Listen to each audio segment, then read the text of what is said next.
नमस्कार दोस्तों, स्वागत है आपका मेरी चैनल ज्ञान सागर में।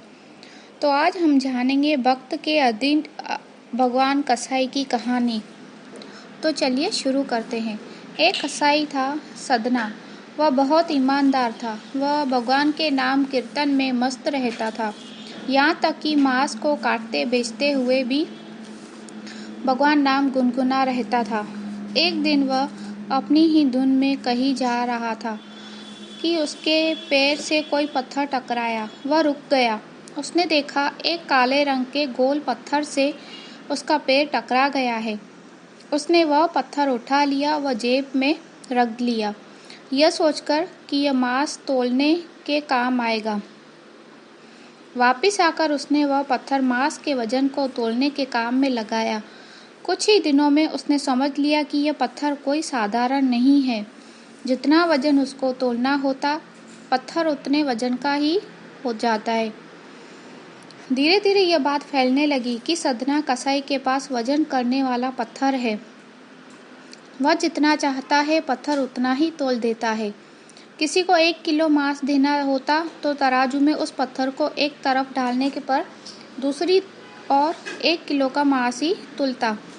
अगर किसी को 2 किलो चाहिए तो वह पत्थर 2 किलो के भार जितना भारी हो जाता।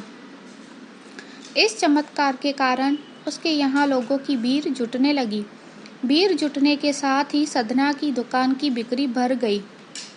एक बात एक शुद्ध ब्राह्मण तक भी पहुंची। हालांकि वह ऐसी अशुद्ध जगह पर नहीं जाना चाहते जहां मांस काटता हो व बिकता हो, किंतु चमत्कारिक पत्थर को देखने की उत्सुकता उसे सदना की दुकान तक खींच ली।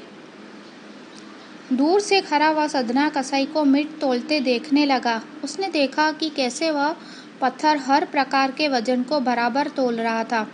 ध्यान से देखने पर उसके शरीर के रोए खड़े हो गए। भीड़ के छंटने के बाद ब्राह्मण सदना कसाई के पास गया।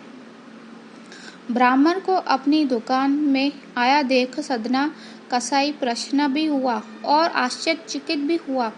बड़ी नम्रता से सदना ने ब्राह्मण को बैठने के लिए स्थान दिया और पूछा कि वह इनकी क्या सेवा कर सकता है। ब्राह्मण बोला, तुम्हारे इस चमत्कारी पत्थर को देखने के लिए मैं तुम्हारी दुकान पर आया हूँ, या यूँ कहे कि ये चमत्कारी पत्थर ही मुझे खींचकर तुम्हारी दुकान पर लाया है। बातों ही बातों में उन्होंने सदना कसाई को बताया कि जिसे पत्थर समझकर वो मांस तोल रहा है, वास्तव में वो शालिग्राम जी है, जो कि भगवान का स्वरूप होता है। शालिग्राम जी को इस तरह गले कटे मांस के बीच रखना व उनसे मांस तोलना बहुत बड़ा पाप है। सदना बड़ी ही सरल प्रकृति का भक्त था। ब्राह्मण की बात सुनकर उसे लगा कि अनजाने में मैं तो बहुत पाप कर रहा हूँ।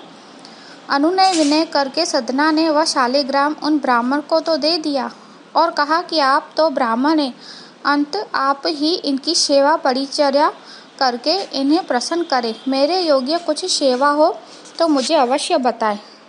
ब्राह्मण उस शालिग्राम शिला को बहुत सम्मान से घर ले आए। घर जाकर उन्होंने श्री शालिग्राम को स्नान करवाया, पंचामृत से अभिषेक किया व पूजा अर्चना आरंभ कर दी।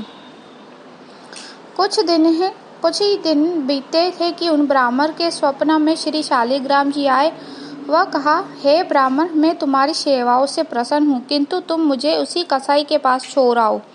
स्वप्न में ब्राह्मण जी के कारण पूछा तो उत्तर मिला कि तुम मेरी अर्चना पूजा करते हो, मुझे अच्छा लगता है, परंतु जो भक्त मेरे नाम का गुणगान कीर्तन करते रहते हैं, उनको मैं अपने आप को भी बेच देता हूँ। सदना तुम्हारी तरह मेरा अर्चन नहीं करता, परंतु वह हर समय मेरा नाम गुनगुना रहता है, जो कि मुझे अच्छा लगता है, इसलिए तो मैं उसके पास गया था।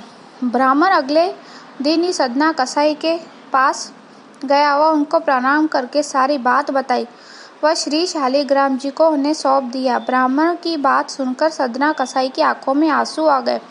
मन ही मन उन्होंने मांस बेचने खरीदने के कार्य को तिलांजलि देने की सोची और निश्चय किया कि यदि मेरे ठाकुर को कीर्तन पसंद है तो मैं अधिक से अधिक कीर्तन करूँगा, समय नाम कीर्तन ही करूँगा। तो ये थी ये कहानी। तो ये कहानी यहाँ पे पूरी होती है। अगर ये वीडियो आपको पसंद आई हो तो लाइक और शेयर ज़रूर करना, और ऐसी कहानियाँ सुनने के लिए मेरी चैनल को सब्सक्राइब करना। राधे राधे दोस्तों।